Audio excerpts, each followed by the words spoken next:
వస్తున్నా.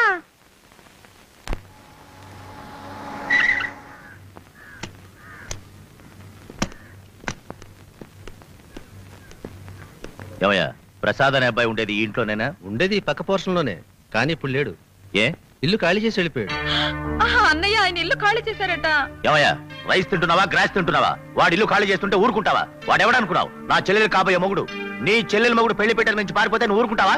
ఏం చేస్తామండి, వాడి పాపం వాడిదేనని ఓ దండం పెట్టి ఊరుకుంటామండి. నేను మాత్రం అలా ఊరుకోను. ప్రాణాలతో గానీ ప్రాణం లేకుండా గానీ తెచ్చి నా చెల్లెలు కట్టబెడతాను. ఇంతకీ ఆయన కొత్త డ్రెస్ మీకు తెలుసా?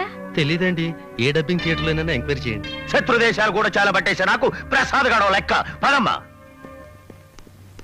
చూడమ్మా, జీవితంలో ప్రతి వాళ్ళకి కొన్ని ఆశయాలు ఉండాలి. మరి నీ ఆశయాలేమిటి?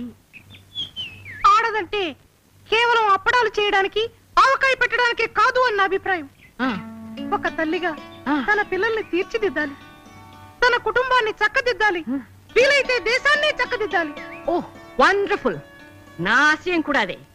ఆ ఉద్దేశంతోనే ఆడపిల్లల కోసం శారదాదేవి విమెన్స్ కాలేజ్ అని ఓ కాలేజ్ కట్టించాను. I see. దానికి నాన్నమ్మే ఫౌండరు, ప్రిన్సిపల్. అక్కడ ఉన్న వాళ్ళందరూ ఆడవాళ్లే. వాచ్మెన్ కూడా వాచ్మెనే. సరోజిని, పేరుకు మాత్రం నేను ప్రిన్సిపల్ గా ఉన్నా నా ఆరోగ్యం అనుకూలించకపోవడం వల్ల అన్ని వాళ్లే చూసుకుంటున్నారు. నీ వంటి సమర్థురాలు ఆ కాలేజీకి ఎంతైనా అవసరం. అందుకే నిన్ను ప్రిన్సిపల్ గా అపాయింట్ చేస్తున్నాను.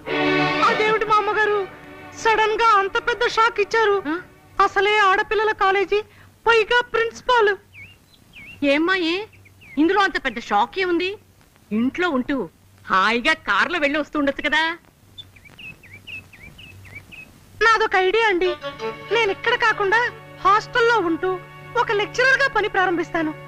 అనే బీసెంట్, మదర్ థెరెసా ఒక్కొక్క మెట్టు ఎక్కి గొప్పవాళ్ళయ్యారు. ఏమంటారు మామగారు? Correct correct. నేను ఇప్పుడే వైస్ ప్రిన్సిపల్ కి ఫోన్ చేసి నీకు అన్ని ఏర్పాట్లు చేయిస్తాను. మా అమ్మగారు, నేను మీ మనవరాలన్న సంగతి అక్కడ ఎవరితోనూ చెప్పకండి. నేను ఒక సామాన్యురాలుగా జీవితం ప్రారంభిస్తాను. Good good. అలాగేనమ్మా, అలాగే.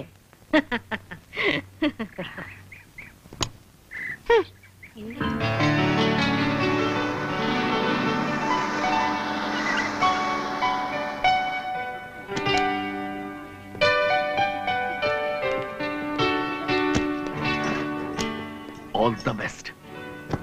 అంతే బోర్ల బొట్లో పడినట్టు తన్నకుండానే లేడీస్ కాలేజ్ లో పడ్డావు. పైగా లేడీస్ హాస్టల్లో మకాం పెట్టబోతున్నావు. ఏడిసావులే. నేను పడింది సెంట్రల్ జైలు నుంచి సబ్ జైల్లోకి.